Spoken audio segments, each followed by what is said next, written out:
با شما اول درود میخوانیم. السلام علیکم، سلامتی خواهان هستیم و انا همین علم، ادب، دانش همش رو با شما تمنا داریم.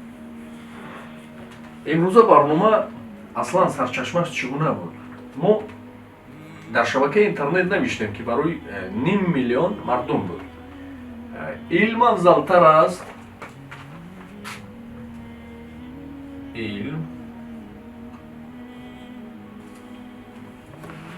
یا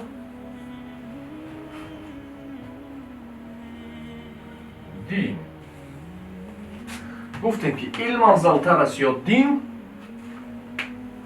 بودن نفرانی که گفتن علم، نفرانی بودن که گفتن دین. هر یک آنها به خود یک فهماندگی داشت که میگفت که خیلی چگونه اگر که علم نباشد دین نمیشد یا این باشد اون. هر کس هر گونه میفهمد. ما برآمدیم از مردم پرسان شدیم، فکر مردم رو گرفتیم و از چندین نفرانی روشن فکر، علماهای دین و استادان تاریخ همه پرسان شدیم که فکر خود رو بیان کنیم. مقصد از اون که به شما چیزی بدیم. همین علم افضلتر است، بالاتر است یا دین؟ علم. چرا؟ برای که علم باشد درک میکنیم همه چیز رو. به فکر من آموزگار علم بودگیسته. چرا؟ چون که همچون آموزگار علم بودگیسته تا علمتا نباشد دین اگجا خوانده نتانیده وای نکنید اگجا. آدمی که علم دارد دین دارد. علم این دین است. داناترین آدما هم دین دارند و هم علم دارند. دین به علم این جاهلیت. البته علم. چرا؟ علم وقتی که آدم با علم است همه چیز را با خوبی میبیند. علم بالاتر است، افضلتر است یا دین؟ علم. چرا؟ خیلی تا علم نباشد دین نمیشد. تا علم ما نباشد ما دین چه میخوانیم؟ شما چندم کورس؟ با فکر شما هر کس فکر خودش رو گوید. همین علم افضلتر است، بالاتر است، شما همچون دانشجو یا که دین؟ علم بالاتر است یا دین؟ دین. چرا؟ دین بهتره که چه؟ دین بهتر. چرا؟ دین. شما چه دین؟ دین. شما با فکرم از روی احترام نسبت به دین چنین گفته ایستادید یا که از تحت دل؟ نقص فکر کرد. اگر دینی که علم نداشته باشه چی؟ علم هم پس چرا باید میگه علم؟ یکم اول سوالایو دانشات داشته که علم نمیدونید. یکم کدام بوده است؟ اول دانش سال دین. دانش علم نیست؟ دین بالاتر چه علم؟ کدام از این؟ نه من سوال نمیتونم. چه نام داره؟ عبدالرحمن. عبدالرحمن صنفی چند میخوانی؟ 7. صنفی 7. 7 کره 7 چند؟ افکار 7 نمیدونم. برای چی؟ حمد. این کرتکه رو کی خرید؟ پدر و مادرم. پدر و مادرت بس گویند که 7 کره رو نمیدونی بس چی میگی؟ من میدونم 43 یک منم. از کجا یاد وای کردین راستش؟ از کجا فهمیدی؟ چیه؟ فکر کرده ها؟ نه من میدونم هفته انسان قایده. اون بس راز مایلی. 8 کره 8 چند؟ 8 کره 8 64. 16. نه خیر. 8 جمعی 8 چند؟ 8 جمعی 8 16. نه 8 کره 8 چند؟ 64. 8 جمعی 8 16. انا 8 کره 8 چند؟ 64. همین علم بالاتر است یا دین؟ کدومش؟ خجان دیگه آزنه. مالی. علم زورمی یا دین زورمی؟ علم. چیزی و؟ علم این دانش. چقدر مل دانش میکناست. کلام میشه تامزه میدونید بای به دولت. دوستان همه شاهد شدید و دیدید که پرسش از مردم چی گفتن، چی جواب دادن. شاهد شدید و البته شبکه اینترنتی هم شاهد شدید. فکرتون رو شما نویسید. بسیار برای ما عجیب است که حتی میتوانید که پاوزه کنید фикратонро нависед ки илм афзалтар аст ё дин. Агар ки кадоме аз инҳоро интихоб кардед, пас гӯед чаро? Агар илм бошад чаро илм? Агар дин бошад чаро дин? мо мехоҳем аз шумо ҳар чӣ ки аст бигирем. пас марамат рафтем 1 дақиқа ва ё ҳатто метавонед ки пауза кунед, бинависед илм ё дин ва чаро рафтем.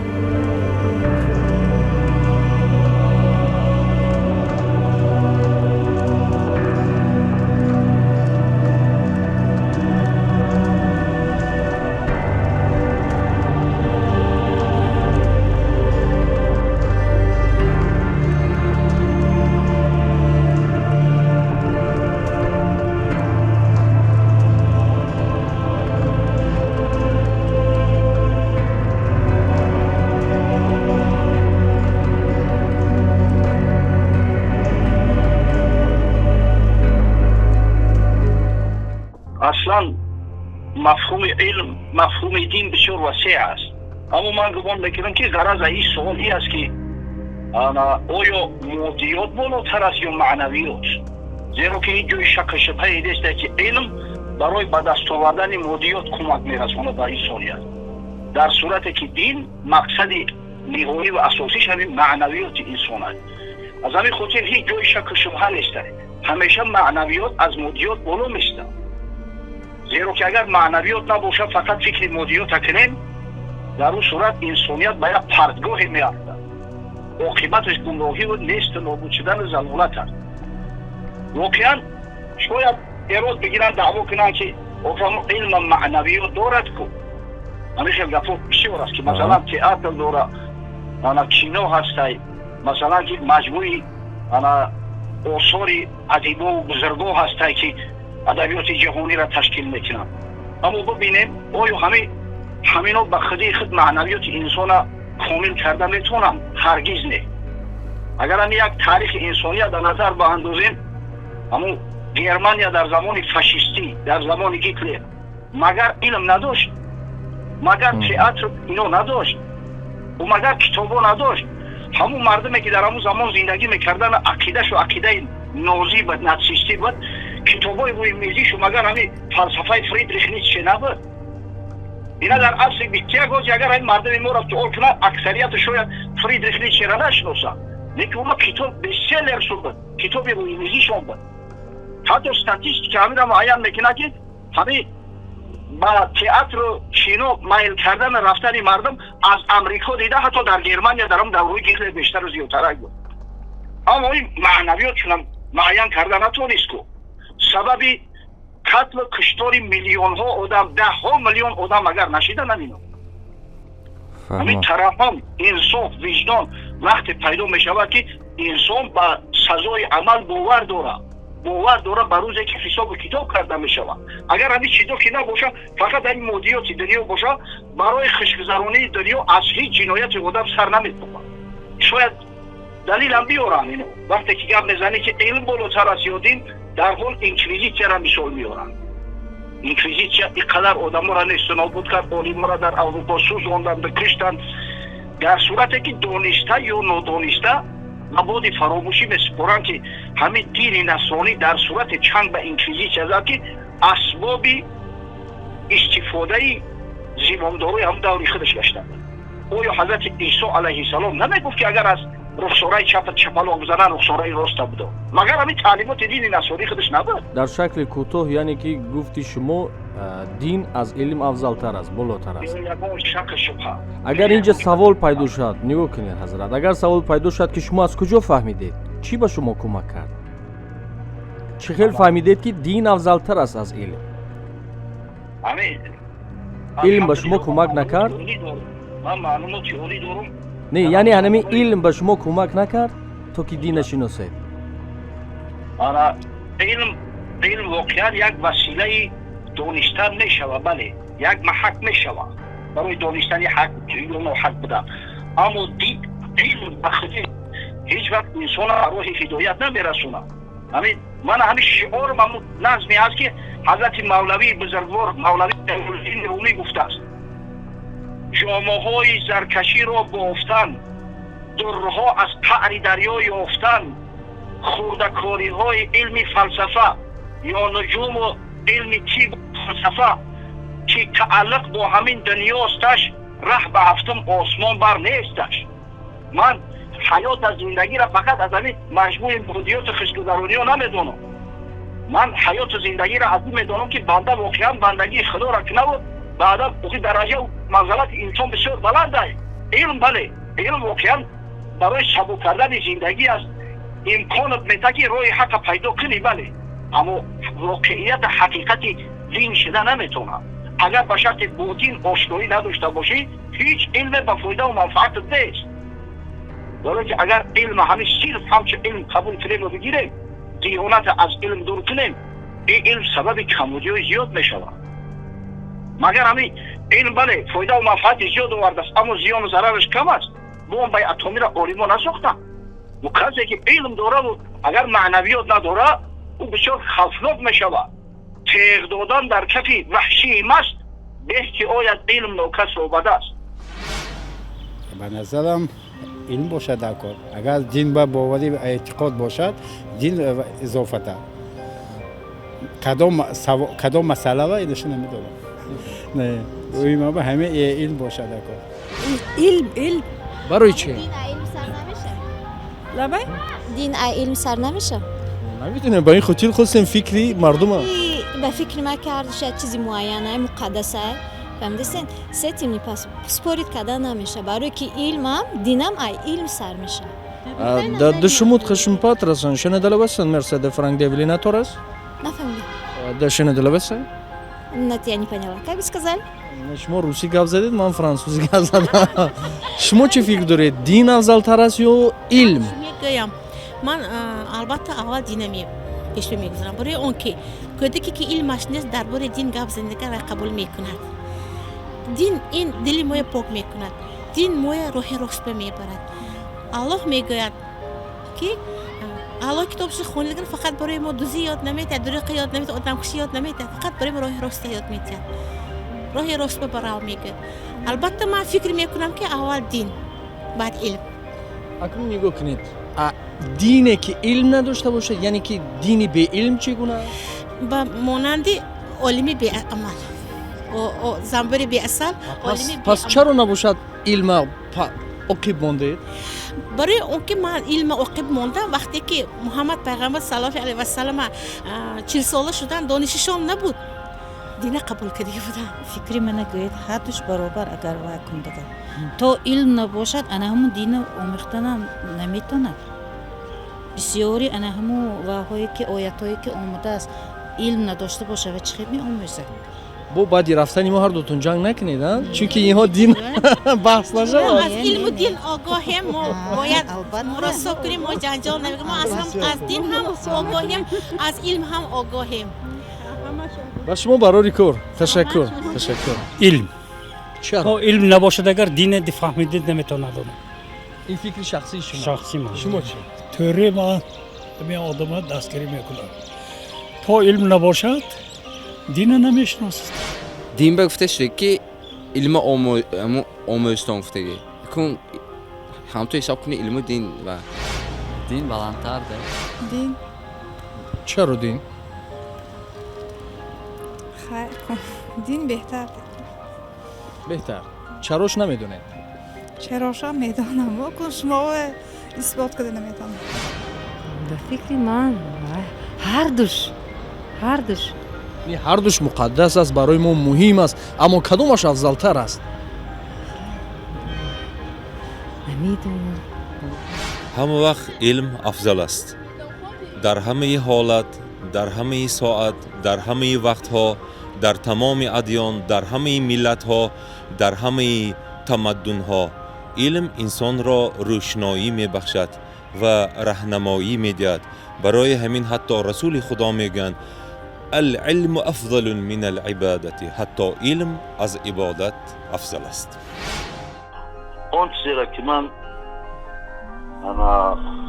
خواندم و اون چیزی را که من دیدم تمام علما میگن که علم و دین کروح و جسد است. یعنی علم بدین یا دین به علم تصور کردن امکان نداره. اینها میگه مثل روح و مثل جسدن. یعنی اگر جسد من حاضر دین باشه، جان من یا روح من علمه، یا اگر جسم من علم باشه روحش دین هست. برای همین ما به دین به واسطه علم میرسیم و مقصد همو جناب مولانا رومی میگفت که ما ز قرآن مغز را برداشتیم، پوست را بر دیگران بخشیده ایم. مراد از همو مغزی که در درون قرآن است مراد همو علم است.